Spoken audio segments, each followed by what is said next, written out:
જો તમારી પોતાની માતા ફક્ત એક જ દીકરાને પ્રેમ કરે અને બીજાને માત્ર પૈસા કમાવાનું મશીન સમજે અને વહુની ઇજ્જત દરેક વળાંક પર કચડતી રહે, તો આખરે એક દિવસ શું થશે?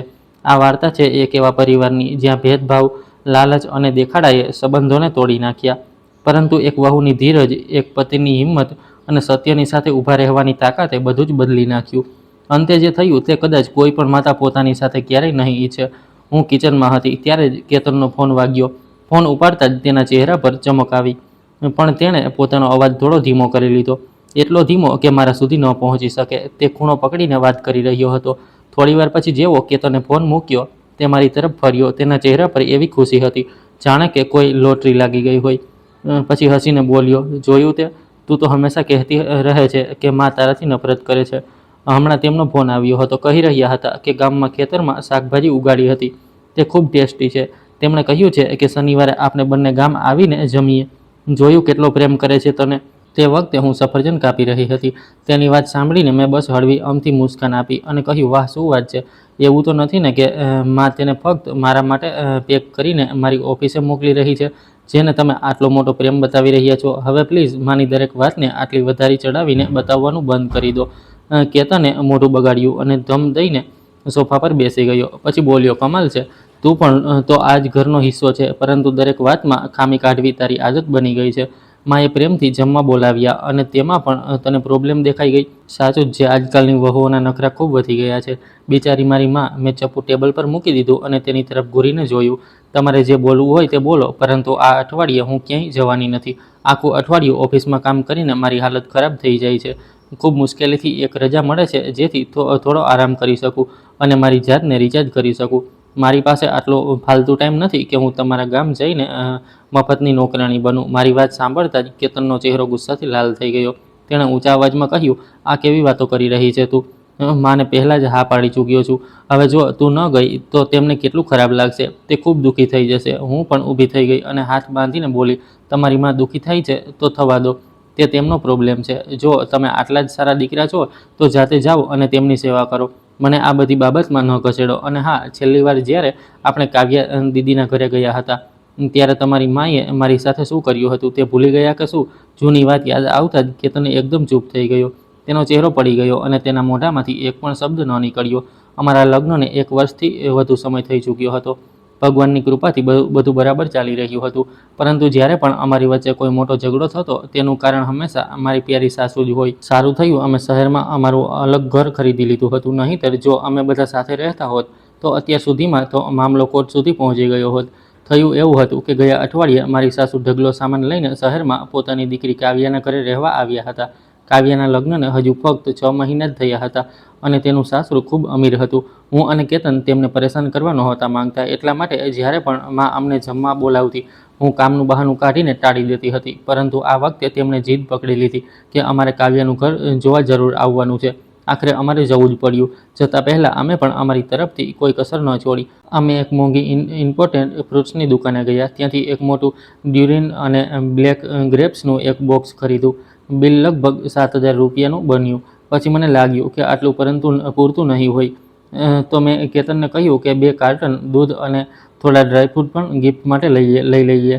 અમને લાગ્યું કે હવે બધું બરાબર રહેશે. પરંતુ જેવા અમે કાવ્યાના મોટા બંગલામાં એન્ટ્રી કરી, મારી સાસુ અમને ખેંચીને સીધા કિચનના ખૂણામાં લઈ ગયા. તેમનો ચહેરો ગુસ્સાથી લાલ થઈ ગયો હતો. તેમણે ધીમા પરંતુ ગુસ્સાવાળા અવાજમાં કહ્યું, આ શું તમાશો છે? પહેલીવાર પોતાની બહેનના નવા ઘરે આવ્યા છો અને બસ આટલા આમથા ફળ અને ડ્રાયફ્રૂટ લઈને આવી ગયા? જરા પણ શરમ ન આવી? કંજૂસીની પણ કોઈ હદ હોય છે. હું એકદમ હેરાન રહી ગઈ. હું કંઈ બોલું તે પહેલાં જ તેમણે ફરી કહ્યું, કાવ્યાની વાત અલગ છે. તે મોટા ઘરની દીકરી છે. સોનાની ચમચી લઈને પેદા થઈ છે. તેના સાસુ સસરા મોટા સરકારી ઓફિસર છે. જો તમે લોકો આટલી સસ્તી વસ્તુઓ લઈને આવશો તો લોકો આપણા પર હસશે. બધાને લાગશે કે આ ઘરના લોકો પણ તમારી જેમ કંજૂસ છે. તેમની વાત સાંભળતા જ મારું લોહી ઉકળી ગયું. જ્યારથી એ કાવ્યાના લગ્ન નક્કી થયા હતા ત્યારથી મારી સાસુ એવી રીતે ફરી રહ્યા હતા જાણે તેમને કોઈ બહુ મોટો એવોર્ડ મળી ગયો હોય. દરેકની સામે પોતાના ઓફિસર વેવાઈ અને અમીર જમાઈના વખાણ કરતા થાકતા નહોતા. પડોશીઓને જણાવીને મન ન ભરાતું. તો રોજ મને ફોન કરીને એ જ વાતો સંભળાવ્યા કરતા હતા. હું એટલી પરેશાન થઈ ગઈ હતી કે થોડા દિવસો માટે તેમનો નંબર જ બ્લોક કરી દીધો હતો. આજે ફરી એ જ દેખાડો જોઈને મારી ધીરજ ખૂટી ગઈ. મેં તેમની આંખોમાં જોતાં કહ્યું, માજી, જો તમારે તમારા વેવાઈની સામે ઇમ્પ્રેશન જમાવવું છે અને મોટા લોકોની સામે તમારી ઇજ્જત ધરાવવી છે તો તમારા પૈસાથી મોંઘી ગિફ્ટ ખરીદો. અમને વચ્ચે શા માટે ઘસેડી રહ્યા છો? અમે નોકરી કરવાવાળા લોકો છીએ. અમારી જેટલી કમાણી છે તે હિસાબે જ ગિફ્ટ લાવીએ છીએ. વળી ગિફ્ટની કિંમત નહીં પરંતુ તેની પાછળની ભાવના જોવામાં આવે છે. મારી વાત સાંભળતા જ મારી સાસુનો ચહેરો ગુસ્સાથી જાંબલી પડી ગયો. તેમણે મારો હાથ ઝટકી દીધો અને બોલ્યા, સારું, તો હવે આ ઘરની વહુ બન્યા પછી પણ તું પોતાને પરિવારનો હિસ્સો નથી માનતી. આમાં ભેદભાવ ક્યાંથી આવી ગયો? અને આ મસ્કા મારવાની વાતો શું હોય છે? પોતાની સાસુ સાથે આવી રીતે વાત કરાય છે કે શું? સાચું કહું તો તારામાં બિલકુલ સંસ્કાર નથી. માહોલ બગડતો જોઈને કેતને ધીમેથી મારો હાથ પકડ્યો અને બોલ્યા, અનન્યા, બસ રહેવા દે. માનો તે મતલબ નહોતો. તું થોડીવાર શાંત થઈ જા. હું હળવું હસી પડી અને તેની તરફ જોઈને બોલી, જો તેમનો તે મતલબ નહોતો તો પછી શું મતલબ હતો? એવું કરો, આ બધી ગિફ્ટ પાછી લઈ જાઓ અને તેના બદલામાં કેસર પિસ્તાવાળી ખીર લઈને આવો, જેથી તમારી માં ખુશ થઈ જાય. નહીંતર હું આ બધું પાછું લઈને જઈ રહી છું. હું એ લોકોમાંથી નથી જે ચૂપચાપ પોતાની બેઇજ્જતી સહન કરી લે. કેતન એકદમ ગભરાઈ ગયો અને હાથ હલાવતા બોલ્યો, અનન્યા, પ્લીઝ ગુસ્સો ન કર. ગુસ્સો ન કરને. કાવ્યા દીદીએ તો કંઈ પણ નથી કહ્યું. પછી તે પોતાની મા તરફ ફરીને બોલ્યો, માં, આપણે સૌ એક ફેમિલી છીએ. ભાઈ બહેનનો પ્રેમ સૌથી વધારે મહત્ત્વ ધરાવે છે. તમે આ દેખાડાના ચક્કરમાં કેમ પડી રહ્યા છો? સાસુએ પહેલાં મારી તરફ ઘૂરીને જોયું, પછી કેતનને ઘૂરતા બોલ્યા, વાહ બેટા, ખૂબ સરસ. લગ્નને હજુ કેટલાક દિવસ થયા છે અને તું અત્યારથી જ તારી પત્નીનો પક્ષ લેવા લાગ્યો. સાચું જ કહે છે લોકો, જોરું કા ગુલામ. પત્ની મળતા જ માની કોઈ વેલ્યુ જ ન રહી. આટલું કહીને તે મોઢું બગાડતા લિવિંગ રૂમમાં જતા રહ્યા અને અમે બંને કિચનમાં જ ઊભા રહી ગયા. મેં કેતનની તરફ જોયું અને હોઠ મચકોડતા કહ્યું, હવે ખુલી તમારી આંખો? તમે તો હંમેશા કહેતા હતા માં ખૂબ સારી છે, માં તને બહુ પ્રેમ કરે છે. આજ છે તેમનો પ્રેમ, જે વહુને નીચું દેખાડવાનો એક પણ મોકો નથી છોડતા. જણાવો જરા, ક્યાંથી સારા છે તે? કેતન બિલકુલ ચૂપ ઊભો રહ્યો. તેની પાસે બોલવા માટે એક પણ શબ્દ નહોતો. તે દિવસે કાવ્યાના ઘરે જમ્યા પછી હું થોડીવાર વધુ રોકાઈ. વાતોમાં મને ખબર પડી કે કાવ્યાનો પતિ તો ખૂબ જ સમજદાર અને ડાઉન ટુ અર્થ છોકરો છે. તેનામાં એવો જરા પણ ઘમંડ કે દેખાડો નહોતો જેવો મારી સાસુ હંમેશા કહેતા હતા. ઉલટું તે તો ઘણો રમૂજી અને સમજદાર નીકળ્યો. જોતજોતામાં અમારી સારી મિત્રતા પણ થઈ ગઈ. ઘરે પહોંચતા જ મેં કેતનને સાફ કહી દીધું કે આજ પછી મને આવા દેખાડાવાળા કોઈ પણ પ્રોગ્રામમાં લઈ જવાની કોશિશ ન કરતા. હું હાથ જોડું છું. કેતનને પોતાની ભૂલ સમજાઈ ગઈ હતી. તેણે તરત હામાં માથું હલાવ્યું અને ઢગલાબંધ વચનો પણ આપ્યા. પરંતુ અઠવાડિયું પૂરું થતાં ફરી એ જ વાર્તા શરૂ થઈ ગઈ. તે મારી સામે આવીને બોલ્યો, અન્યા, આ વખતે ખરેખર મામલો અલગ છે. બિલકુલ કોઈ દેખાડો નથી. પપ્પાનો બર્થડે છે. આ વર્ષે તેઓ 60 વર્ષના થઈ રહ્યા છે. ગામમાં નાનો એવો ફંક્શન રાખ્યો છે. કાકા, મોટા બાબુજી બધા આવશે. આપણે ઘરના મોટા દીકરા વહુ છીએ. જો આપણે નહીં જઈએ તો લોકો વાતો કરશે અને પપ્પાને પણ ખૂબ ખરાબ લાગશે. સસરાજીનું નામ સાંભળતા જ હું થોડી રોકાઈ ગઈ. મારી સાસુ ભલે ગમે તેવા હતા, પરંતુ સસરાજી ખૂબ સીધા અને સારા માણસ હતા. તે પોતાનો પ્રેમ બતાવતા નહોતા, પરંતુ તેમનો પોતાપણાનો ભાવ બિલકુલ સાચો હતો. જ્યારે પણ ખેતરનો પાક વેચાતો અથવા ઘરના પશુઓ વેચાતા તો તે પોતાની પત્નીથી છુપાવીને મને 12,000 રૂપિયા આપી દેતા અને કહેતા, બેટા, તારા માટે કંઈક સારું લઈ લેજે. મારું પિયર અને સાસરું ફક્ત 2 ગામ દૂર હતું.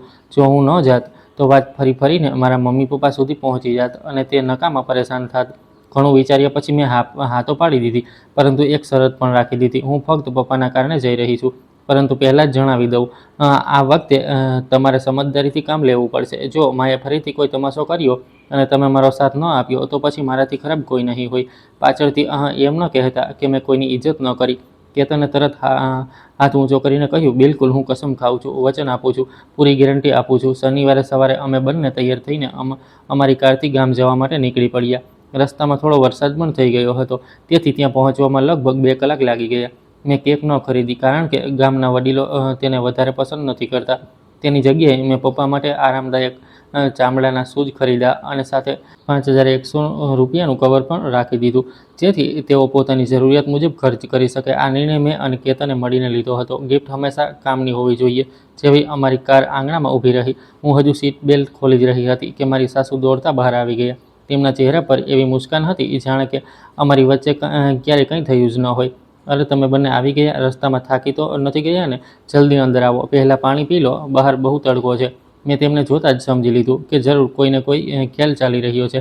કેતને પહેલાંથી કંઈક કહી રાખ્યું હશે, નહીંતર મારી સાસુ આટલી જલ્દી પોતાનો રંગ ક્યારેય નથી બદલતા. અને થયું પણ બિલકુલ એવું જ. જેવો તેમણે કેતનને સંબંધીઓને મળાવવાના બહાને અંદર મોકલ્યો, તેમનો ચહેરો એકદમ કઠોર થઈ ગયો. પછી બોલ્યા, સાંભળ, આજે પણ ગાડી કેતન જ ચલાવીને લાવ્યો છે. મેં માથું હલાવીને કહ્યું, જી માજી. તે હોઠ મચકોડીને બોલ્યા, તું હંમેશા કેતનને પોતાનો ડ્રાઈવર બનાવીને કેમ રાખે છે? બિચારો આખું અઠવાડિયું ઓફિસમાં કામ કરીને થાકી જાય છે, માંડ એક દિવસની રજા મળે છે.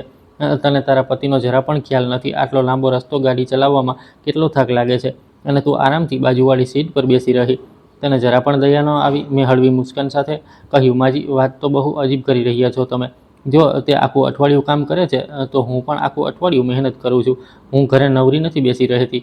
જો હું ગાડી ચલાવતી તો શું મને થાક ન લાગતો? સાસુએ આંખો કાઢતા કહ્યું, તો તું પત્ની છે, પોતાના પતિની થોડી મદદ કરી દઈશ તો શું બગડી જશે? ઓરતોને ગાડી ચલાવવાની આદત ન પાડવી જોઈએ. મારો ચહેરો થોડો કઠોર થઈ ગયો. મેં સીધું કહ્યું, માજી, આ ગાડી મારા પૈસાથી ખરીદાઈ છે. આના બધા પેપર મારા નામ પર છે. હું તેમને ચલાવવા દઉં છું. આજ બહુ મોટી વાત છે, નહીંતર તમારા દીકરાને બસમાં ધક્કા ખાતા ખાતા ઘરે આવવું પડત. એટલા માટે પોતાના દીકરા પર દયા ખાઈને મને મહેણા ન મારો. મને આ બિલકુલ પસંદ નથી. હું આટલું કહીને હું સીધી અંદર પપ્પાને નમસ્તે કરવા જતી રહી, અને મારી સાસુ ગુસ્સામાં ત્યાં જ પગ પછાડતા રહી ગયા. થોડીવાર પછી કેતન મને શોધતો આવ્યો. તેના ચહેરા પર સ્પષ્ટ ટેન્શન દેખાઈ રહ્યું હતું. તે બોલ્યો, અનન્યા, આજે પપ્પાનો બર્થડે છે. તું થોડીવાર માટે શાંત ન રહી શકે? જ્યારે પણ માને મળે છે, ઝઘડો કેમ થઈ જાય છે? હું હળવું મુસ્કુરાઈ અને તેની આંખોમાં જોતા બોલી, અચ્છા, તો તમારી માએ ફરીથી તમારા કાન ભરી દીધા? કેતન હડબડાતા બોલ્યો, ના, એવું કંઈ નથી. માએ તારા વિશે પણ ખોટું નથી કહ્યું. તે તો તારી પસંદનું જમવાનું બનાવી રહ્યા છે. બસ હમણાં કેટલીક કાકીઓ કહી રહી હતી કે તું આવતા જ મા સાથે ઊંચા અવાજમાં વાત કરવા લાગી. તારો ચહેરો પણ પડેલો હતો. લોકો જોઈને શું વિચારશે? મેં કટાક્ષભરી મુસ્કાન સાથે કહ્યું, થોડા ઓછા ભોળા બનો. તે વખતે આંગણામાં ફક્ત હું અને તમારી મા જ હતા. કઈ કાકીએ જોઈ લીધું? જો કોઈને ખબર પડી છે તો ફક્ત એટલા માટે કારણ કે તમારી માએ જાતે જઈને બધાને જણાવ્યું છે. કેતન એકદમ હેરાન રહી ગયો, છતાં બોલ્યો, એવું ન થઈ શકે. મા આવું કેમ કરશે? મેં મોઢું બગાડીને કહ્યું, આટલા વર્ષોથી પોતાની મા સાથે રહી રહ્યા છો, છતાં તેમને સમજી નથી શકતા? તમારી મા ક્યારેય નથી ઈચ્છતા કે આપણે બંને શાંતિથી રહીએ. જ્યારે પણ આપણી વચ્ચે ઝઘડો થાય છે, તે અંદરથી ખુશ થાય છે. કેતને માથું હલાવતા કહ્યું, તું હંમેશા ખોટું જ વિચારે છે. મેં તેને ગંભીર થઈને કહ્યું, હું તમને એક વાત સમજાવું છું. હું તમારી પત્ની છું. આ ઘરમાં હું પણ તમારા પરિવારનો હિસ્સો છું. પરંતુ સાચું કહું તો તમારા સંબંધીઓ મારા માટે હજુ પણ અજાણ્યા જ છે. કોઈ પણ માણસ વગર કારણે મારાથી નફરત નહીં કરે. જો કોઈ મારી બુરાઈ કરે છે તો હકીકતમાં તે તમારા પર હસવાનું બહાનું શોધી રહ્યો હોય છે કે કેતન પોતાની પત્નીને સંભાળી નથી શકતો. કેતનના ઘરમાં હંમેશા લડાઈ થતી રહે છે. તમે સમજ્યા હવે? કેતન બિલકુલ ચૂપ થઈ ગયો. તેના મોઢામાંથી એક પણ શબ્દ ન નીકળ્યો. તેના ચહેરાનો બદલાયેલો રંગ જોઈને મને સમજાઈ ગયું કે મારી વાત ધીમે ધીમે તેના મગજમાં બેસવા લાગી છે. હકીકતમાં મારી સાસુના આ અચાનક ઉભરાયેલા પ્રેમ પાછળ પણ એક કારણ હતું. થોડા મહિના પહેલાં તેમણે અચાનક ફોન કર્યો. પહેલાં તો બહુ મીઠી મીઠી વાતો કરી, અને પછી સીધી અસલી વાત પર આવી ગયા. બોલ્યા કે હું ઈચ્છું છું કે તમારા બંનેના સેલરી કાર્ડ મારી પાસે રહે, જેથી હું તમારા પૈસા સંભાળી શકું. તમે બંને હજુ યુવાન છો, નકામા પૈસા ઉડાવી દો છો. મેં તે જ વખતે સાફ ના પાડી દીધી. આજના સમયમાં ભલા કોણ પોતાની સાસુને પોતાની આખી સેલરી સોંપી દે છે? જ્યારે મેં કડકાઈ બતાવી તો તેમણે તરત વાત ફેરવી નાખી અને બોલ્યા કે ચાલો, બંનેના નહીં તો ફક્ત કેતનનું કાર્ડ જ આપી દો. કેતન ઘરનો મોટો દીકરો હતો, પરંતુ બાળપણથી તેને પોતાની માનો એટલો પ્રેમ ક્યારેય નહોતો મળ્યો જેટલો નાના ભાઈ વીરને મળ્યો. વીર મીઠું બોલતો હતો, એટલે હંમેશા માનો લાડલો બની રહ્યો. હવે અચાનક માનો આટલો પ્રેમ અને તેમની ફિકર જોઈને કેતન ઇમોશનલ થઈ ગયો અને લગભગ હા બોલવાનો જ હતો. સારું થયું મેં તેને ખખડાવીને સમજાવી દીધો. ત્યારે જઈને તેને સમજાયું અને તેણે પણ ના પાડી દીધી. જ્યારે સાસુનો પૈસા પર કંટ્રોલ કરવાનો પ્લાન ફેલ ગયો તો તેમણે બીજો રસ્તો અપનાવ્યો. હવે તે દર થોડા દિવસે કેતનને ફોન કરતા અને બહુ પ્રેમથી આડી અવળી વાતો કરતા. પૂછતા, બેટા, કામ કરીને બહુ થાકી જાય છે કે શું? મા તારા માટે દેશી ઈંડા મોકલી આપે. કેતનને ખરેખર લાગવા માંડ્યું કે તેની મા બદલાઈ ગયા છે અને હવે તેને તે પ્રેમ આપવા માંગે છે જે બાળપણમાં ક્યારેય નહોતો મળ્યો. પરંતુ હું તેમની બધી ચાલ સમજી રહી હતી. તેમનો મકસદ ફક્ત ભાગલા પાડો અને રાજ કરો હતો.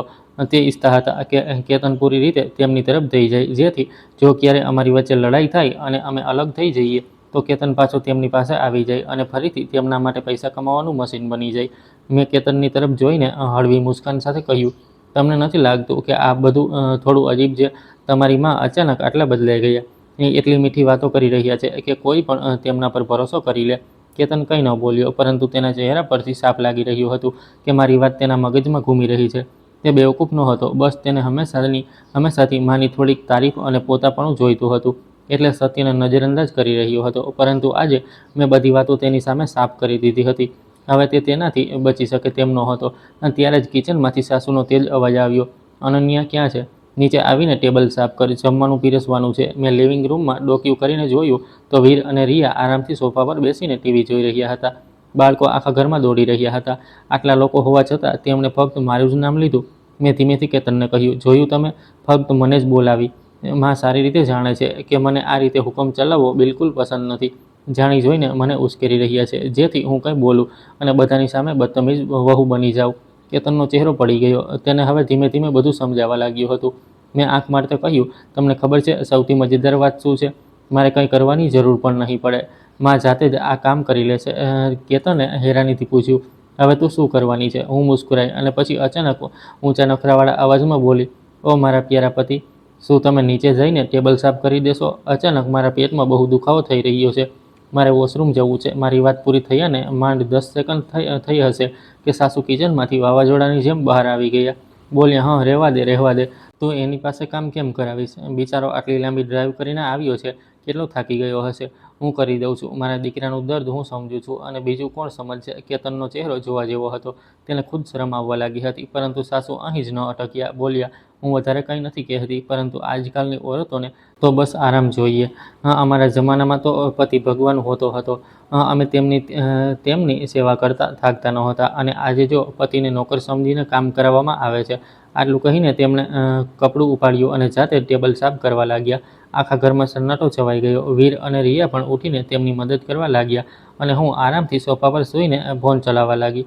મને આમ આરામથી બેઠેલી જોઈને સાસુને વધુ બળતરા થવા લાગી. ટેબલ સાફ કરતાં કરતાં મહેણા મારવા લાગ્યા કે વાહ ભાઈ, શું જમાનો આવી ગયો છે. ઘરડા લોકો કમર તોડીને કામ કરી રહ્યા છે, અને યુવાન લોકો આરામથી ફોન ચલાવી રહ્યા છે. ખબર નહીં આટલો આરામ કેવી રીતે હજમ થાય છે. તેમની વાત સાંભળતા જ બધા ચૂપ થઈ ગયા.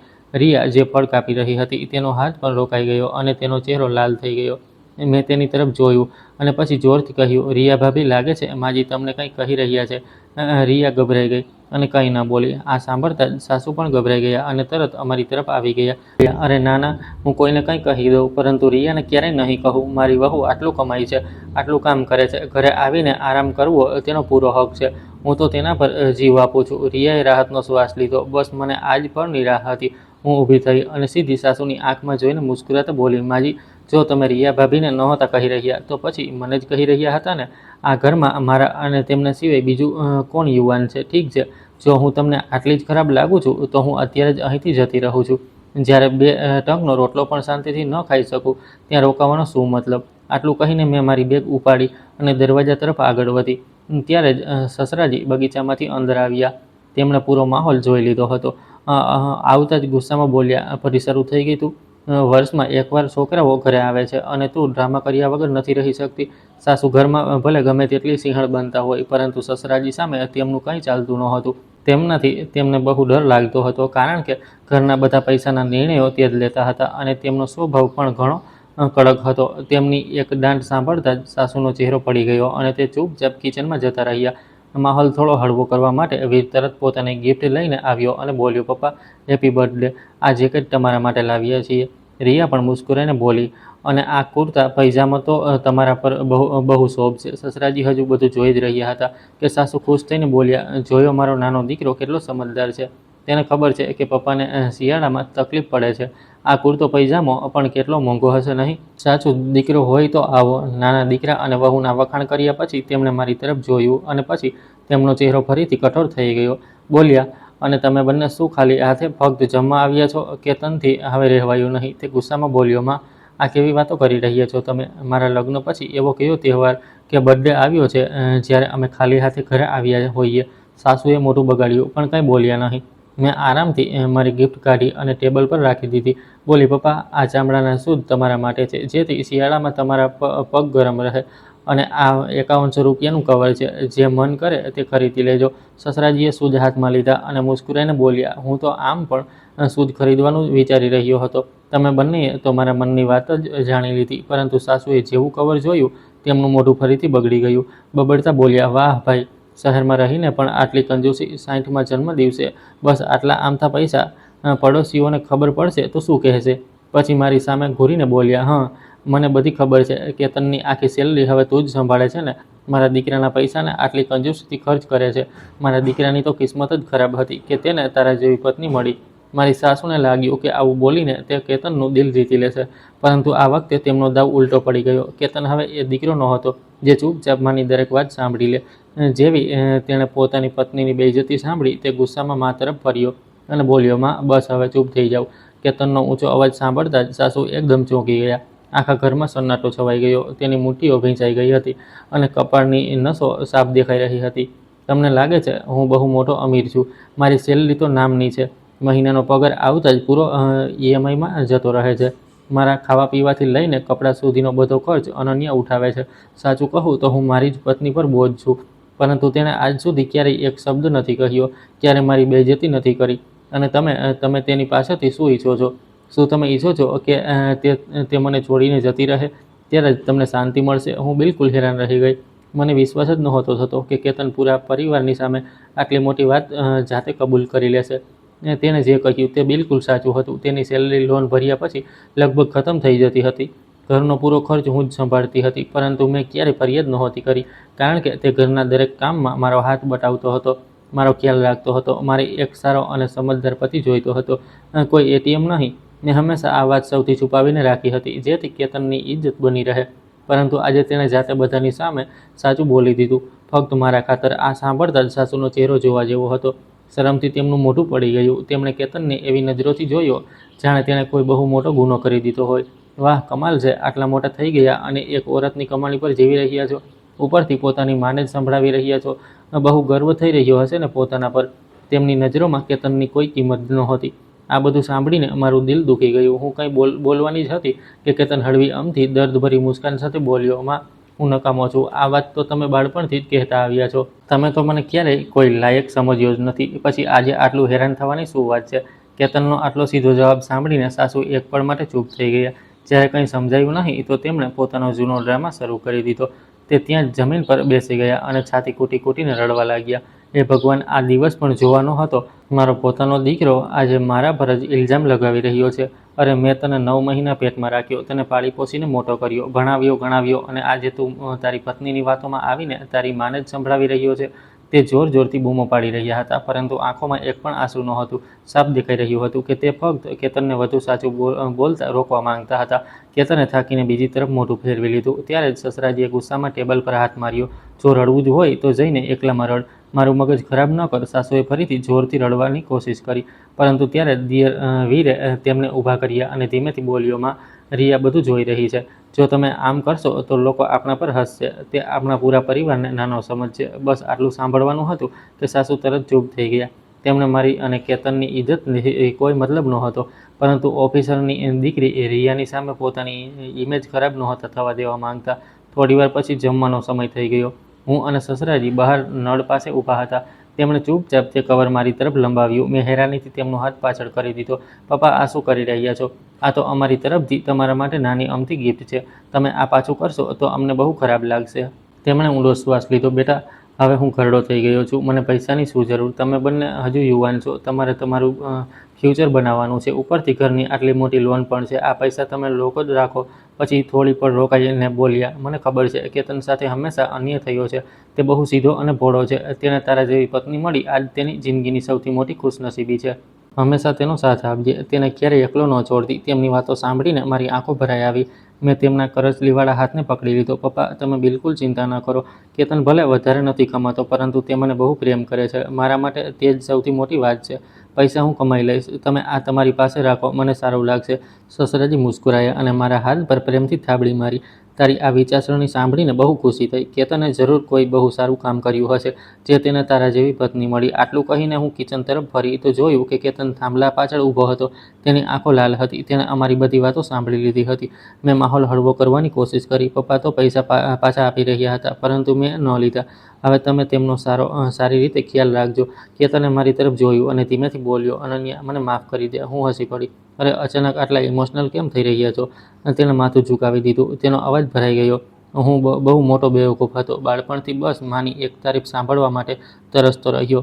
તે મને જેટલો નજરઅંદાજ કરતી હતી, હું એટલો જ મારી જાતને તેમની સામે સાબિત કરવાની કોશિશ કરતો હતો. પછી જ્યારે તેમણે અચાનક પ્રેમ બતાવવાનું શરૂ કર્યું તો હું વેચાઈ ગયો. મને લાગ્યું કદાચ હવે તેમને મારી ખરેખર પરવા થવા લાગી છે. પરંતુ એ ચક્કરમાં મેં તને બહુ તકલીફ આપી. પછી તેણે મારી આંખોમાં જોતાં કહ્યું, જ્યારે મેં તને પપ્પા સાથે વાત કરતા સાંભળી ત્યારે જઈને મને સમજાયું, મા તને મહેણા એટલા માટે મારે છે, તારી બેઇજ્જતી એટલા માટે કરે છે, કારણ કે તે હકીકતમાં મને જ નીચો સમજે છે. તે મારી ઇજ્જત નથી કરતી, એટલા માટે મારી પત્નીની પણ નથી કરતી. અને હું આટલો આંધળો હતો કે મને લાગતું રહ્યું તે મારી તરફ છે. સાચું કહું તો હું કેટલો મોટો મૂર્ખ હતો. હું હળવું મુસ્કુરાઈ દીધી. કોઈ વાંધો નહીં. મોડેથી તો મોડેથી, પરંતુ તમને તમારી ભૂલ સમજાઈ તો ગઈ. પોતાની ભૂલ માની લેવી જ સૌથી મોટી સમજદારી હોય છે. હવે હિંમત ના હારો. જિંદગી લડાઈ હજુ ઘણી લાંબી છે અને આ લડાઈ આપણે બંને સાથે મળીને લડીશું. કેતને કંઈ કહ્યા વગર માથું હલાવ્યું અને મને કસીને ગળે લગાવી લીધી. જમવાના ટેબલ પર સાસુએ ફરી એ જ બાલિશ હરકતો શરૂ કરી દીધી. તે જઈને રિયાની બાજુમાં બેસી ગયા અને બહુ પ્રેમથી તેને જમવાનું પીરસવા લાગ્યા. મને પૂરી રીતે ઇગ્નોર કરી દીધી. તેમને લાગ્યું હશે કે આનાથી મને બહુ દુઃખ થશે, પરંતુ મને તો આ જોઈને હસવું આવી રહ્યું હતું. તેમના આ દેખાવડા પ્રેમની મને બિલકુલ જરૂર નહોતી. જમવાના મટર પનીર બન્યું હતું. સાસુએ ફટાફટ પનીર પીરસવાનું શરૂ કર્યું. આ મારા નાના દીકરા માટે અને આ કેતન માટે. પછી બોલ્યા, બેટા, સારી રીતે ખાવ, જેથી કામ કરવાની તાકાત બની રહે. ત્યારબાદ તેમણે સસરાજીની પ્લેટમાં પીરસ્યું. પછી કેસરવાળી ખીરનો એક વાટકો કાઢ્યો. કદાચ આ નાના દીકરા અને વહુ જ લઈને આવ્યા હતા. તેમણે તે વાટકો રિયાની સામે મૂકતા કહ્યું, રિયા, બેટા, તું ખા. ઓરતોએ પોતાની સેહતનું પણ ધ્યાન રાખવું જોઈએ. મારી પ્લેટ પૂરી ખાલી પડી હતી. તે બધાની સામે મને અલગ કરીને મારી બેઇજ્જતી કરવા માંગતા હતા. મેં જેવી ચમચી ઉપાડી, કેતને પોતાની પ્લેટમાંથી કેસરવાળી ખીર ઉઠાવીને મારી પ્લેટમાં મૂકી દીધી. પછી બોલ્યો, અનન્યા, તું ખા. મને ખબર છે તને આ ખીર સૌથી વધારે પસંદ છે અને આજે તું ઘણી થાકી પણ ગઈ છે. હું મુસ્કુરાઈને બોલી, આભાર. આ જોઈને સાસુનો ચહેરો પડી ગયો. તે કંઈ બોલવાની જ હતી કે ત્યારે જ સસરાજી વચ્ચે બોલી પડ્યા, અનન્યા, આજકાલ તું થોડી નબળી લાગી રહી છે. કામનું ગમે તેટલું પ્રેશર હોય, પોતાની હેલ્થનું ધ્યાન રાખ્યા કર. મને વધારે મીઠું આમ પણ મનાય છે. આ ખીર તું જ ખાઈ લે. આટલું કહીને તેમણે પોતાની વાટકી પણ મને આપી દીધી. સાસુ ગુસ્સાથી ધ્રુજવા લાગ્યા. પરંતુ વાત અહીં જ ખતમ ન થઈ. દેરાણી રિયાએ પણ પોતાની ખીરનો વાટકો મારી તરફ લંબાવી દીધો અને આંખ મારતા બોલી, અનન્યાદી, હું ડાયટ પર છું. આ તમે જ ખાઈ લો, નહીંતર નકામી જતી રહેશે. તેને સારી રીતે સમજાઈ ગયું હતું કે સાસુ મારી સાથે જાણી જોઈને આવું કરી રહ્યા છે, એટલા માટે તેણે ખૂબ સમજદારીથી મારી મદદ કરી દીધી. હું પણ મુસ્કુરાઈને બોલી, ઠીક છે, તો પછી હું જ ખાઈ લઉં છું. તે દિવસે મેં આરામથી પૂરી કેસરવાળી ખીર ખાધી અને સાસુ મારી બાજુમાં બેસીને ગુસ્સાથી બળતા રહી ગયા. જ્યારે અમે પાછા જવા નીકળ્યા તો સાસુ બે મોટા કોથળા લઈને આવ્યા, જેમાં ચોખા અને શાકભાજી ભરેલા હતા. પરંતુ પૂરો સામાન તેમણે નાના દીકરા વીરની ગાડીમાં રખાવી દીધો. નાની વહુને પણ બહુ પ્રેમથી સમજાવી રહ્યા હતા. અમારો વારો આવ્યો તો અમને એક ધાણાનું પાંદડું પણ ન આપ્યું. ઉલટું તે કેતનની પાસે આવીને ધીમેથી બોલ્યા, બેટા, સાંભળ, જો આ 3 કોળીની નોકરી સરખી નથી ચાલી રહી તો છોડી દે. વીર કે રિયાને કહીને કોઈ સારી નોકરી શોધી લે. મર્દ થઈને પોતાની પત્ની પર બોજ બનવું સારું નથી લાગતું. બહુ બેઇજ્જતી થાય છે, બેટા. કેતન કંઈ બોલી શકત તે પહેલાં જ હું વચ્ચે બોલી પડી, માજી, અમારા ઘરની ચિંતા તમે ન કરો. કેતને પોતાના ફ્યુચર માટે પ્લાન બનાવી રાખ્યો છે. તે કોઈના સહારે બેસવાવાળાઓમાંથી નથી. તમે આવી વાતો કરશો તો લોકો હસશે. હવે અમે જઈએ છીએ, નહીંતર રસ્તામાં જામ મળી જશે. આટલું કહીને મેં કેતનને ચાલવાનો ઈશારો કર્યો અને અમારી ગાડી આગળ વધી ગઈ. મેં પાછળ વળીને જોયું તો સાસુ ત્યાં જ ઊભા કંઈક ને કંઈક બબડી રહ્યા હતા. સ્પષ્ટ છે, પોતાની બદતમીજ વહુને જ કોસી રહ્યા હશે.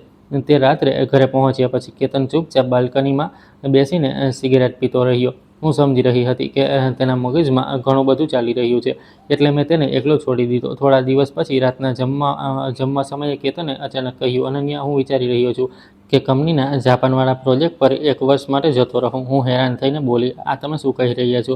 આપણે અચાનક જાપાન કેમ જઈશું? તમારી ઓફિસના લોકો તો જણાવે છે કે ત્યાં બહુ મહેનત કરવી પડે છે અને બધા ખર્ચ કાઢ્યા પછી વધારે કંઈ બચતું પણ નથી. તેમની ઓફિસમાંથી દર વર્ષે અમુક લોકોને જાપાન કે કોરિયા મોકલવામાં આવતા હતા. સેલરી વધારે જરૂર મળતી હતી, પરંતુ તેના માટે પરિવારથી દૂર રહીને રાત દિવસ મહેનત પણ કરવી પડતી હતી. મને મારા પતિની ચિંતા હતી અને અમારી હાલત પણ એટલી ખરાબ નહોતી કે તેમણે આવું કરવું પડે. કેતને મારી તરફ જોયું. તેની આંખોમાં આ વખતે અલગ જ પ્રકારનો નિર્ણય દેખાઈ રહ્યો હતો. તે બોલ્યો, મેં બધું વિચારી લીધું છે અનન્યા. હવે હું લોકોના મહેણા સાંભળીને નથી જીવી શકતો. મા અને બાકી સંબંધીઓ મને એટલે નાનો સમજે છે કારણ કે હું એટલો કામયાબ નથી, પરંતુ સૌથી વધારે તકલીફ મને એ વાતની થાય છે કે મારે લીધે તારે પણ બધાની સામે બેઇજ્જત સહન કરવી પડે છે. તેણે મારો હાથ કસીને પકડી લીધો અને બોલ્યો, તું આટલી કાબેલ છે, સમાજમાં તારી આટલી ઇજ્જત છે, પરંતુ ઘરે આવતા જ તારે નકામા પતિની પત્ની હોવાનું મહેણું સાંભળવું પડે છે. હું આ બધું વધારે નથી જોઈ શકતો. તેની વાતો સાંભળીને મારી આંખો ભરાઈ આવી. તે દિવસે ગામમાં માની વાતોએ તેના આત્મસન્માનને કેટલી ઊંચી ચોટ પહોંચાડી હતી, આ હવે સાફ દેખાઈ રહ્યું હતું. તે આગળ બોલ્યો, મને મારી જાત પર ભરોસો છે કે હું આ કરી શકું છું. પ્રોજેક્ટ મુશ્કેલ જરૂર છે, પરંતુ જો હું તેને સારી રીતે પૂરો કરીને પાછો ફર્યો તો મને મેનેજર બનાવી દેવામાં આવશે. મારી સેલરી પણ વધી જશે. હું પૈસા કમાવા માંગુ છું. હું આ ઘરની જવાબદારી ઉઠાવવા માંગુ છું. હું ઈચ્છું છું કે તું હંમેશા ગર્વથી કહી શકે કે તું મારી પત્ની છે. પ્લીઝ મને જવા દે. મેં તેની આંખોમાં જોતા કહ્યું, મને તમારા પર ક્યારેય શરમ નથી આવી. મારા માટે તમે દુનિયાના સૌથી સારા પતિ છો. કેતન હળવું મુસ્કુરાયો અને બોલ્યો, હા, પરંતુ ગામ જઈને મારી આંખો ખુલી ગઈ. હું તારી પ્રગતિના રસ્તામાં અડચણ બની ગયો છું. અનન્યા, આ વખતે મારા પર ભરોસો કર. હું તને નિરાશ નહીં કરું. તેની આંખોમાં જે જીદ અને જુનૂન હતું તે જોઈને મને સમજાઈ ગયું કે હવે તેને રોકવો અશક્ય છે. મેં માથું હલાવતા કહ્યું, ઠીક છે, જો તમે નિર્ણય કરી લીધો છે તો હું હંમેશા તમારી તરફ છું. આ વાતને હજુ થોડા જ દિવસ થયા હતા કે ખબર નહીં કેવી રીતે આ ખબર સાસુ સુધી પહોંચી ગઈ. તે બસ પકડીને સીધા અમારા ઘરે આવી પહોંચ્યા. આવતા જ બૂમો પાડવા લાગ્યા, અનન્યા ક્યાં છે? તે જ મારા દીકરાને વિદેશ જવા માટે ભડકાવ્યો છે ને? તે અહીં આરામથી હતો, પછી તેને પરદેશ કેમ મોકલી રહી છે? તું આટલી પથ્થરદિલ કેવી રીતે હોઈ શકે? ત્યારે કેતન રૂમમાંથી બહાર આવ્યો અને માની સામે ઊભા રહીને બોલ્યો, માં, તેમણે મને મજબૂર નથી કર્યો. આ મારો પોતાનો નિર્ણય છે. હું પૈસા કમાવા જઈ રહ્યો છું, જેથી લોકો મને મારી પત્ની પર પલવાવાળો નકામો ન કહે. આ સાંભળતા જ સાસુ એકદમ શાંત થઈ ગયા. પછી તે કેતનને એક તરફ લઈ જઈને મીઠા અવાજમાં બોલ્યા, અરે બેટા, મેં તો એ બધું તને મોટિવેટ કરવા માટે કહ્યું હતું. હું મારા દીકરાને ભલા કેમ નીચો દેખાડીશ? મારી વાતોને આટલી દિલ પર ન લેતો કર. પછી ધીમેથી બોલ્યા, સારું, જાપાન જઈને સારી કમાણી થશે ને? પરંતુ સાંભળ, તારી પત્ની હજુ યુવાન છે. ઘરના બધા પૈસા પણ તેની પાસે જ રહે છે. તું જતો રહીશ અને જો તે કોઈ બીજા સાથે ભાગી ગઈ અથવા બધા પૈસા લઈને પોતાના પિયર જતી રહી તો પછી તારી પાસે શું બચશે? હું કિચનમાં ઊભી તેમની બધી વાતો સાંભળી રહી હતી અને મને હસવું આવી રહ્યું હતું. તેમનો એ જ જૂનો ડર કે વહુ બધા પૈસા લઈને ભાગી જશે આજ સુધી નહોતો ગયો. હકીકતમાં તેમને દીકરાના પૈસા પર કંટ્રોલ જોઈતો હતો, પરંતુ નામ ચિંતાનું લઈ રહ્યા હતા. આ વખતે કેતન પણ ગુસ્સામાં આવી ગયો. તેણે માનો હાથ હટાવતા કહ્યું, માં, બસ કરો. મને મારી પત્ની પર પૂરો ભરોસો છે. તે એવી બિલકુલ નથી જેવું તમે વિચારો છો. પરંતુ સાસુ છતાં પણ ન માન્યા. તે બોલ્યા, તો તારું સેલરી કાર્ડ મને આપી દે.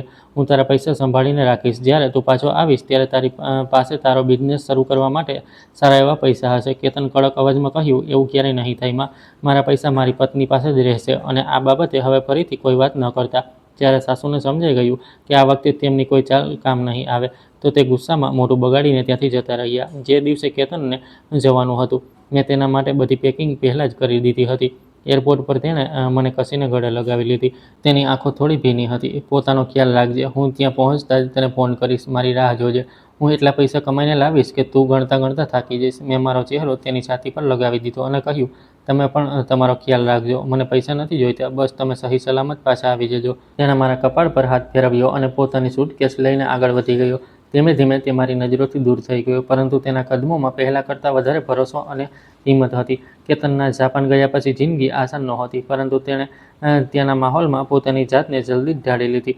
દરરોજ કામથી પાછા આવીને મને વિડીયો કોલ કરતો, ક્યારેક પોતાનું લંચ બોક્સ બતાવતો, તો ક્યારેક ત્યાંની બરફવર્ષાના ફોટા મોકલતો. હંમેશા કહેતો, કામ બહુ છે, પરંતુ અહીં ઘણું બધું શીખવા મળી રહ્યું છે અને જ્યારે હું તારા માટે પૈસા મોકલું છું ને, તો વધારે મહેનત કરવાનું મન કરે છે. તેની આંખોમાં વધતો જતો કોન્ફિડન્સ જોઈને મને પણ શાંતિ મળતી હતી.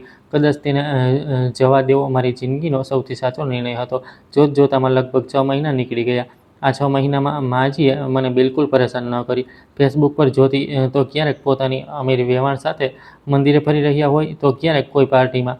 મને પણ સારું લાગી રહ્યું હતું કે ઓછામાં ઓછું મારી જિંદગીમાં થોડી શાંતિ તો આવી. પછી શિયાળામાં અમારા ખાનદાનના એક મોટા વડીલનું દેહાંત થઈ ગયું. એ એવો મોકો હતો જ્યાં પૂરા પરિવારનું પહોંચવું જરૂરી હતું. હું ઓફિસથી રજા લઈને એકલી જ મારી કારથી ગામ જવા નીકળી ગઈ. ત્યાં પહોંચતા જ જોયું કે દિયર વીર અને દેરાણી રિયા પણ આવ્યા હતા. પરંતુ અજીબ વાત એ હતી કે બંને અલગ અલગ ગાડીઓથી આવ્યા હતા. વીરનો ચહેરો ગુસ્સાથી લાલ હતો અને રિયાની આંખો એટલી સૂજી ગઈ હતી જાણે બહુ વાર સુધી રડી હોય. હું એ જ વિચારી રહી હતી કે આખરે થયું શું છે. ત્યારે જ માજી કિચનમાંથી બહાર આવ્યા. મને જોતા જ જોરથી બોલ્યા, "આવી ગઈ મહારાણી, આખું ખાનદાન સવારથી કામ કરી રહ્યું છે અને તને હવે આવવાની ફુરસદ મળી છે. કામ કરવા આવી છે કે બસ તૈયાર ખીર ખાવા જા કિચનમાં અને હાથ બટાવ." મેં આરામથી જવાબ આપ્યો, "માજી, હું સરકારી નોકરી કરું છું. રજા મળતા જ સીધી અહીં આવી છું. ક્યાંય ફરવા નહોતી ગઈ. આમ પણ તમે તો જાતે કહો છો કે આખા ખાનદાનમાં સૌથી સ્ફૂર્તિવાળી ઓરત તમે જ છો. તો બધા કામ તમે જ કરી લો.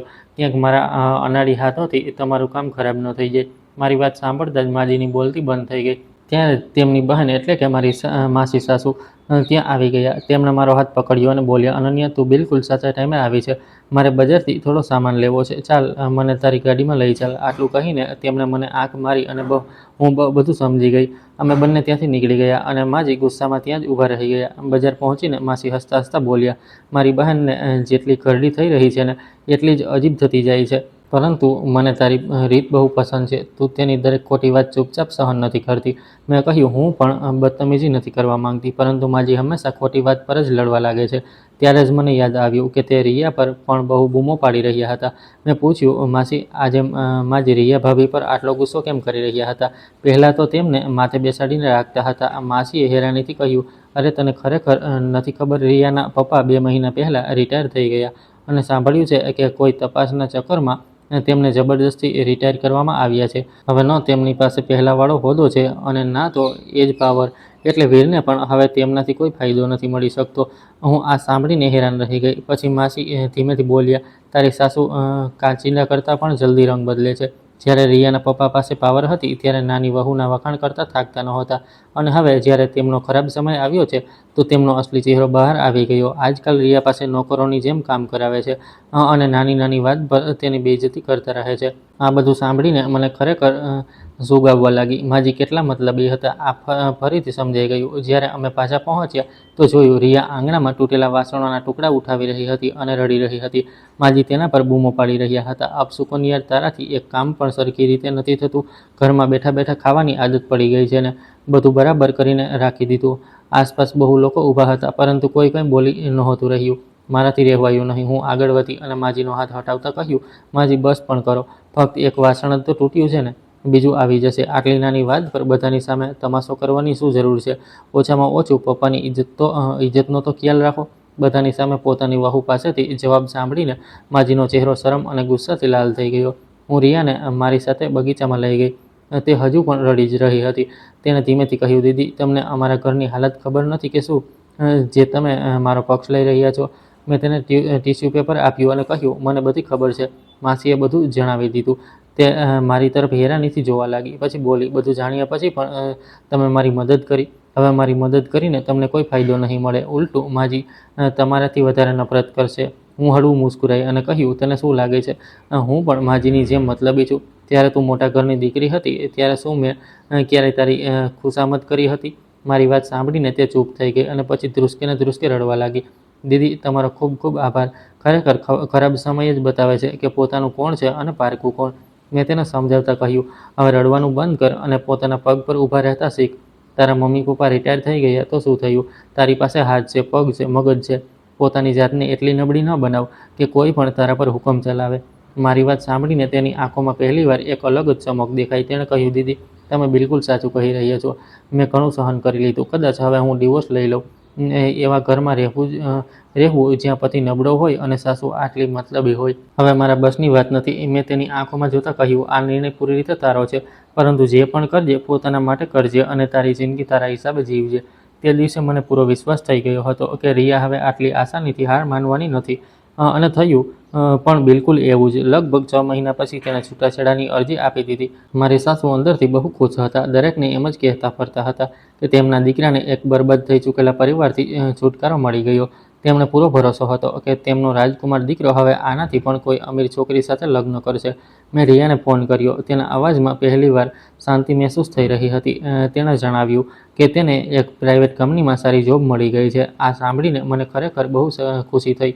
જ્યાં સુધી મારા દિયર વીરની વાત હતી, મને પહેલાંથી ખબર હતી કે તેનું કંઈ નહીં થવાનું. બાળપણથી માના જરૂરત કરતાં વધારે લાડ પ્યારે તેને પૂરી રીતે બગાડી દીધો હતો. તે હંમેશાથી આળસુ અને બિનજવાબદાર હતો. જે માણસ પોતાની પત્નીના સૌથી ખરાબ સમયમાં તેનો સાથ છોડી દે, તેને કોઈ સારી છોકરી ભલા કેમ પસંદ કરશે? અને થયું પણ એવું જ. છેલ્લા કેટલાક દિવસોથી મારી સાસુ ફેસબુક પર અજીબ અજીબ પોસ્ટ મૂકી રહ્યા હતા. આજકાલની છોકરીઓ બહુ મતલબી હોય છે. મારા આટલા કાબેલ દીકરાને સમજવાવાળી કોઈ નથી મળી રહી. તેમની પોસ્ટ વાંચીને મને હસવું આવી જતું હતું. સાફ લાગી રહ્યું હતું કે તેમના રાજકુમાર માટે કોઈ અમીર રાજકુમારી મળી જ નથી રહી. પરંતુ મને આ બધી વાતોથી કોઈ મતલબ નહોતો. હું તો બસ કેતનના પાછા આવવાની તૈયારીઓમાં લાગેલી હતી. તે આશા કરતાં પૂરા 1 મહિનો પહેલાં જ પાછો આવી ગયો. જાપાનવાળો પ્રોજેક્ટ બહુ સક્સેસફુલ રહ્યો હતો. કંપનીએ તેને લાખો રૂપિયાનું બોનસ આપ્યું અને સાથે જ મેનેજર પણ બનાવી દીધો. જ્યારે કેતન ઘરે આવ્યો તો તે પહેલાં કરતાં ઘણો દુબળો અને શ્યામ લાગી રહ્યો હતો. પરંતુ તેની આંખોમાં જે કોન્ફિડન્સ હતો તે પહેલાં ક્યારેય નહોતો જોયો. ઘરમાં આવતાં જ તેણે એક નાની એવી ડબ્બી કાઢી. તેમાં હીરાની વીંટી હતી. ધ્રુજતા હાથોથી તેણે તે વીંટી મને પહેરાવી અને બોલ્યો, તારા માટે છે. આટલા વર્ષો દરેક મુશ્કેલીમાં મારી સાથે ઊભા રહેવા અને મારા પર ભરોસો કરવા માટે થેન્ક યુ. હવે હું વચન આપું છું કે તને ક્યારેય કોઈ વસ્તુની તકલીફ નહીં થવા દઉં. તેની વાત સાંભળીને મારી આંખોમાંથી ખુશીના આંસુ નીકળી પડ્યા. પરંતુ અમારી ખુશીઓ વધારે દિવસ ટકી ન શકી. જેવી મારી સાસુને ખબર પડી કે કેતન પાછો આવી ગયો છે અને તેની પાસે ખૂબ પૈસા આવ્યા છે, એવી જ તે સીધી અમારી પાસે પહોંચી ગઈ. ઘરમાં ઘૂસતા જ કેતનને એવી રીતે વળગીને રડવા લાગી, જાણે કે કોઈ બહુ મોટી દુર્ઘટના થઈ ગઈ હોય. હાય, મારો દીકરો કેટલો દુબળો થઈ ગયો છે. પરદેશમાં ના જાણે કેટલા દુઃખ સહ્યા હશે. માને તારી બહુ યાદ આવતી હતી. કેતને ધીમેથી પોતાની જાતને તેમની પકડમાંથી છોડાવી અને બિલકુલ શાંત અવાજમાં બોલ્યો, માં, તમારા બધા મેસેજીસ મેં વાંચી લીધા છે. એટલે પહેલાં જ સાફ કરી દઉં છું. મારી પાસે વીરની મદદ કરવા માટે કોઈ પૈસા નથી. તે હવે બાળક નથી. પોતાનો ખ્યાલ જાતે રાખી શકે છે. ત્યારે મને સમજાયું કે વીરનો બિઝનેસ ખરાબ રીતે ડૂબી ગયો છે અને સાસુ અહીં કેતન પાસેથી પૈસા લેવા આવ્યા છે. દીકરા પાસેથી આવો જવાબ સાંભળીને સાસુ એકદમ ચોંકી ગયા. તેમણે આંસુ લૂછ્યા અને બોલ્યા, આ શું બોલી રહ્યો છે તું? મેં સાંભળ્યું છે કે તને ત્યાં સારું એવું બોનસ મળ્યું છે. તું મેનેજર પણ બની ગયો છે. તારો ભાઈ આટલી મોટી મુસીબતમાં છે. તેની પત્ની તેને છોડીને જતી રહી. તેનો બિઝનેસ પણ ખતમ થઈ ગયો. એક ભાઈ હોવાના નાતે તેની મદદ કરવી તારી ફરજ છે. કેતને એ જ શાંતિથી જવાબ આપ્યો. તેણે છૂટાછેડા લીધા હતા. તે તેનો પોતાનો નિર્ણય હતો. જો તેનું કામ નથી ચાલી રહ્યું તો તેણે મહેનત કરવી જોઈએ. માં, તમને યાદ છે ને, તમે પણ મને નકામો અને નાલાયક જ કહેતા હતા. આજે હું જે પણ છું મારી મહેનતના કારણે છું. મેં ક્યારેય તમારી પાસેથી કે વીર પાસેથી એક રૂપિયો પણ નથી લીધો. સાસુ ચૂપ થઈ ગયા, પરંતુ તેમણે હાર ન માની. ત્યારે જ કેતને ટેબલ પર રાખેલો ગ્લાસ નીચે મૂક્યો અને બોલ્યો, માં, એક વાત બીજી પૂછવી છે. તે જમીનના કાગળ ક્યાં છે જેને ખરીદવા માટે મેં ગયા વર્ષે પૈસા મોકલ્યા હતા? આ સાંભળતા જ સાસુના ચહેરાનો રંગ ઉડી ગયો. તે હકલાતા બોલ્યા, તે તો તે ગામમાં રાખ્યા છે. તું અચાનક કેમ પૂછી રહ્યો છે? કેતને તેમની આંખોમાં જોતા કહ્યું, કારણ કે હવે હું તે કાગળ પાછા લેવા માંગુ છું. તે પૂરા 15 લાખ રૂપિયા મારી લોહી પરસેવાની કમાણી હતા. મેં પરદેશમાં કેટલીય મુશ્કેલીઓ સહીને તે પૈસા મોકલ્યા હતા, જેથી આપણા ઘડપણ માટે જમીન ખરીદી શકાય. હવે હું પાછો આવી ગયો છું. આટલા માટે તે કાગળ મને આપી દો, જેથી હું જમીન મારા નામે કરાવી શકું. સાસુના કપાળ પર પરસેવો આવી ગયો. તે બોલ્યા, આટલી બધી જલ્દી શું છે? તેમનો ચહેરો જોઈને મને ત્યારે જ શંકા થઈ ગઈ. આખરે કેતનની ધીરજ ખૂટી ગઈ. તેણે ટેબલ પર જોરથી હાથ માર્યો અને બોલ્યો, માં, સાચે સાચું જણાવો, ક્યાંક તમે તે જમીન વીરના નામે તો નથી કરી દીધી? દીકરાના દબાણ સામે આખરે સાસુ તૂટી ગયા. તે જોરથી બોલ્યા, હા, કરી દીધી. તો શું થયું? ભાઈ ભાઈના કામ નહીં આવે તો કોણ આવશે? તારી પાસે આટલા પૈસા છે અને તારો ભાઈ દેવામાં ડૂબેલો છે. મેં જમીન તેના નામે કરી દીધી, જેથી તે બેંકમાંથી લોન લઈ શકે. આમાં ખોટું શું કર્યું મેં? તેમની વાત સાંભળીને મને જાણે ચક્કર આવી ગયા. પૂરા 15 લાખ રૂપિયા! અને તેમને જરા પણ અફસોસ નહોતો. તેમણે એક દીકરાની લોહી પરસેવાની કમાણી બીજા દીકરાની ભૂલો પર લૂંટાવી દીધી અને તેમને આ બધું બિલકુલ સાચું લાગી રહ્યું હતું. કેતનનો ચહેરો એકદમ સફેદ પડી ગયો. તેણે પોતાની માની તરફ જોયું અને બોલ્યો, તમે શું કહ્યું? તમે જમીન તેના નામે કરી દીધી, પછી પૈસા ક્યાં ગયા? તેણે બિઝનેસમાં લગાવ્યા કે જુગારમાં ઉડાવી દીધા? સાસુએ માથું ઝુકાવી દીધું અને ધીમા અવાજમાં બોલ્યા, તેણે કહ્યું હતું કે ઓનલાઈન ટ્રેડિંગમાં લગાવશે, પરંતુ બધું ડૂબી ગયું. હવે બેંકવાળા રોજ ઘરના ચક્કર લગાવી રહ્યા છે. આ સાંભળતા જ કેતન જોરથી હસવા લાગ્યો, પરંતુ તેના હાસ્યમાં દર્દ સાફ મહેસૂસ થઈ રહ્યું હતું. થોડીવાર પછી તેણે દરવાજા તરફ ઈશારો કર્યો. તેની આંખોમાં પોતાની મા માટે હવે કંઈ પણ નહોતું બચ્યું. તેણે કહ્યું, વાહ મા, વાહ! તમે તમારા નાના દીકરાને આટલો પ્રેમ કરો છો કે મારા ભરોસાને પણ વેચી દીધો. તમારી નજરમાં હું દીકરો નહોતો, ફક્ત વીર માટે પૈસા કમાવાનું મશીન હતો. ખરું ને? મને 15 લાખ રૂપિયા જવાનું દુઃખ જરૂર છે, પરંતુ તેના કરતાં પણ વધારે દુઃખ એ વાતનું છે કે આજે મેં મારી માને હંમેશા માટે ગુમાવી દીધી. આજથી એમ જ સમજી લો કે તે 15 લાખ મેં તમારા દૂધનું કરજ સમજીને આપી દીધા. હવે આપણો હિસાબ બરાબર. સાસુએ જેવું જોયું કે સોનાની મરઘી તેમના હાથમાંથી નીકળી રહી છે, તો મારી વીંટી જોઈને બળી જડ્યા અને બોલ્યા, વાહ! પોતાની પત્નીને લાખોની વીંટી પહેરાવવા માટે પૈસા છે, પરંતુ પોતાના ભાઈની મદદ કરવા માટે નથી. મેં કેવો અપશુકનિયાળ દીકરો પેદા કર્યો છે. કેતન બિલકુલ શાંત અવાજમાં બોલ્યો, સારું થયું તમે જલ્દી સમજાઈ ગયું. મારા કમાયેલા પૈસા પર ફક્ત મારી પત્ની અને મારા બાળકોનો હક છે. વીરની જવાબદારી મારી નથી. સાસુ ગુસ્સામાં બોલ્યા, હું તને કોર્ટમાં ઘસડીશ. ઘડપણમાં મા બાપનો ખ્યાલ ન રાખવાના કેસમાં. કેતન હળવું મુસ્કરાયો અને બોલ્યો, બિલકુલ કરો. કોર્ટ જેટલું નક્કી કરશે હું દર મહિને એટલા પૈસા મોકલી દઈશ. પરંતુ જો તમને લાગે છે કે હું ફરીથી વીર માટે પૈસા કમાવાનું મશીન બની જઈશ, તો આ તમારી ગેરસમજ છે. સાસુ ત્યાં જ ઊભા રહી ગયા. તેમને વિશ્વાસ જ નહોતો થતો કે તેમનો સીધો સાદો દીકરો આટલો બદલાઈ ગયો છે. તેમને સમજાઈ ગયું હતું કે કેતન નામની સોનાની ખાણનો દરવાજો હવે હંમેશા માટે બંધ થઈ ચૂક્યો છે.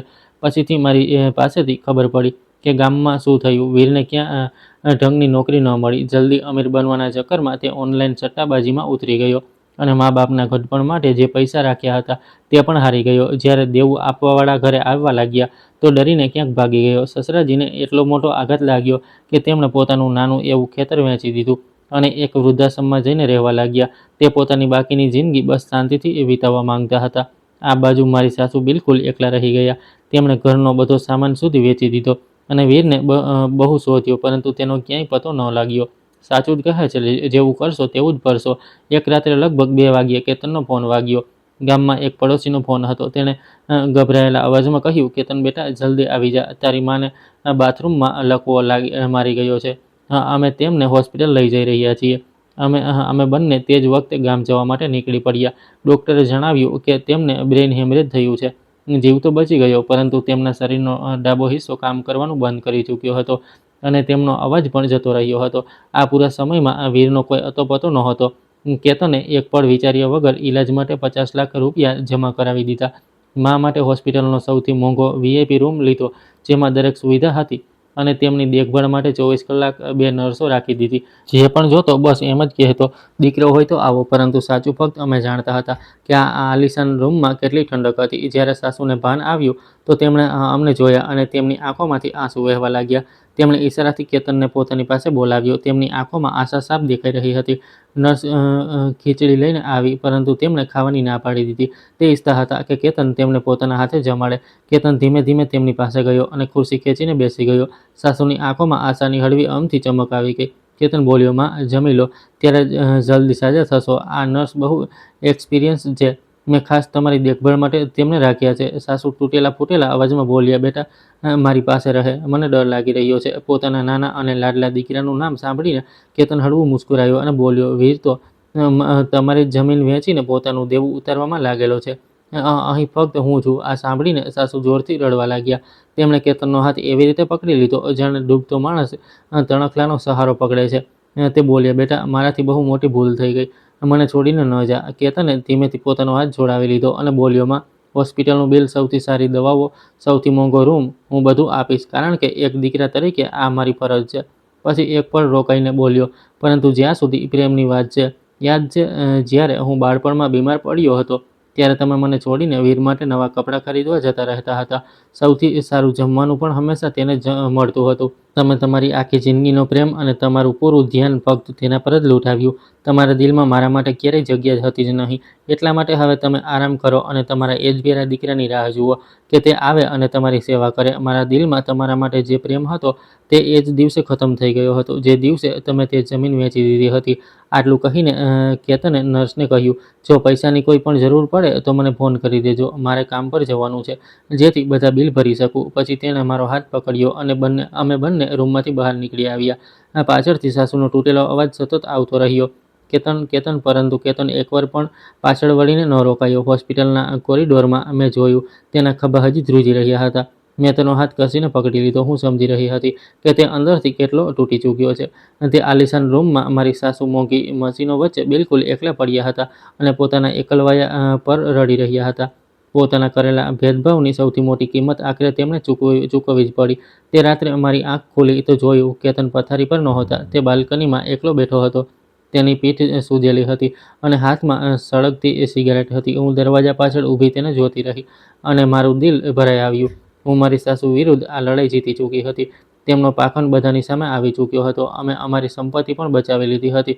પરંતુ કેતનને આ હાલતમાં જોઈને મને અહેસાસ થયો કે હું દલીલ તો જીતી ગઈ, પરંતુ મારા પતિની મુસ્કાન હારી ગઈ. કારણ કે આખરે તે તેની માં હતી. ભલે તેણે તેની સાથે ગમે તેટલું ખોટું કર્યું હોય, પરંતુ કેતનની નસોમાં વહેતું લોહી તેનું જ હતું. એક માણસને પોતાની પત્ની અને પોતાની મામાંથી કોઈ એકને પસંદ કરવા પર મજબૂર કરવો સૌથી મોટો જુલમ હોય છે. તે હંમેશા ચૂપચાપ મારી સાથે ઊભો રહ્યો, પોતાની માની સામે પણ કઠોર બની રહ્યો. પરંતુ હું જાણતી હતી કે અંદરથી તે તૂટી રહ્યો હતો. જો હું મારી આ જીત પર ખુશ થતી રહત, તો શું અમારું આ નાનું એવું ઘર ક્યારેય ખરેખર ખુશ રહી શકત? ના, મેં આ માણસને તેની ભલાઈ અને જવાબદારીના કારણે પ્રેમ કર્યો હતો. હું તેને પથ્થરદિલ માણસ નહોતી બનવા દઈ શકતી. એ જ વિચારીને મેં એક શાલ ઉપાડી અને બાલ્કનીમાં જઈને તેના ખભા પર મૂકી દીધી. તે થોડો ચોંકી ગયો. અરે, તું ક્યારે ઉઠી ગઈ?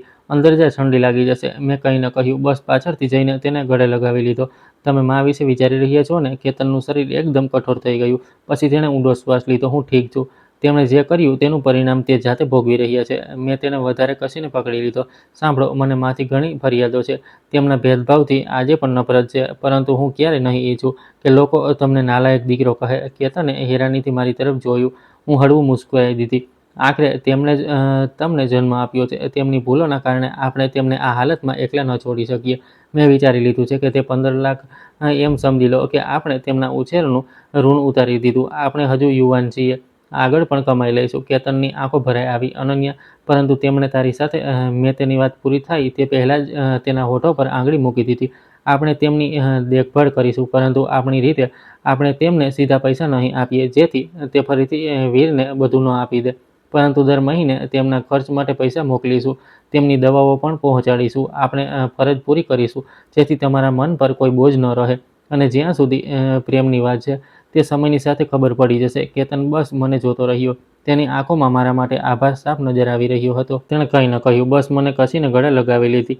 તે જ પળે મને વિશ્વાસ થઈ ગયો કે મેં બિલકુલ સાચો નિર્ણય લીધો છે. તેની માની મદદ કરીને હું હકીકતમાં મારા પતિના દિલને શાંતિ આપી રહી હતી.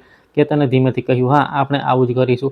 હવે તું જઈને આરામ કર. ડૉક્ટરે સાફ કહ્યું છે કે તારે હંમેશા ખુશ રહેવાનું છે. તેણે પ્રેમથી પોતાનો ગરમ હાથ મારા પેટ પર મૂકી દીધો. હું 2 મહિનાની પ્રેગ્નન્ટ હતી. આ ખુશખબરી અમને ત્યારે મળી હતી જ્યારે કેતનનું કરિયર પણ ઝડપથી આગળ વધી રહ્યું હતું.